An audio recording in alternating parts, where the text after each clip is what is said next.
За мэрэгжлийн хяналтын байгууллага гэдэг байгууллагын тухай ярьж байна л да. За яг татан буугдна гэн тараан байршуулна гэн мэрэгжлийн яамдуудад тараана л гэж байна. Тэр энэ бол бас маш олон жил төрийн бас нэг нэргүй одоо заргүй олон нийтэд нэр хүндгүй болтлоо одоо ингээд явцсан олон жил ачаа өрөд ирсэн салбар байгаа.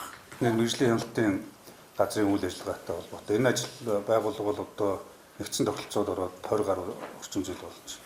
Гэхдээ тухайн цаг үедээ нэгтгэх нь зөв байсан. Тухайн цаг үедээ бол бас шилжилтийн үед нэгдсэн тогтолцоонд оруулж бас одоо үйл ажиллагааг явуулсан нь бол үүргээ гүйцэтгэсэн гэж үзэж байна. Харин одоо энэ цаг үеийн шаардлага хангахгүй байна гэж. Тэгээд энэ өөрөө бас манайхаас өөр улс оронд баг ийм нэгдсэн тогтолцоо гэхээсээ илүүтэй салбарт нь хариуцлагыг өргөж өгдөг юм байна. Тэгээ энэ салбарт одоо ажилласан мянган албан хаагчид энэ салбарыг үеийн үед одоо ихжүүлж ирсэн хүмүүсийн үйл хэргийг ажилт үүргийг одоо бас үүсгэж байгаа асуудал биш. Тэгээ цаг үетэйгээ нийцэж нийгмийн шаардлага хэрэгцээгээр бие биендээ төвөг зэрэг учруулахгүй байх хүрээнд энэ асуудлаа одоо зэгцлэе гэж нэгдүгээр.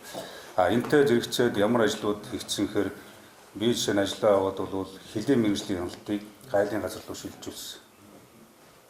Яагаад гэвэл хил дээр очихоор гай шалгана, мэргэжлийн хяналт шалгана гэдэг давхцдаг байсан бол одоо энэ хоёр байгууллага өнгөрсөн одоо 1-р сарын 1-ээс эхлээд нэг болсон. Хэлийн хорой зэрийн байгууллага гайл хоёр. Тэр нэг давхар шалгадаг тогтолцоо байхгүй бол хил дээр байхгүй болчихгоо гэсэн. Мэргэжлийн хяналт дээр байгаа стандартыг шалгадаг, хямдаг одоо байцаагч нарыг стандартын газар руу шилжүүлэх гэсэн.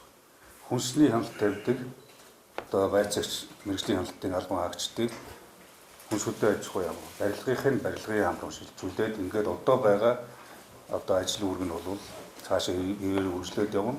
Энэний голд бол энэ давхцал олон давхар шалгалтууд байхгүй болно гэсэн.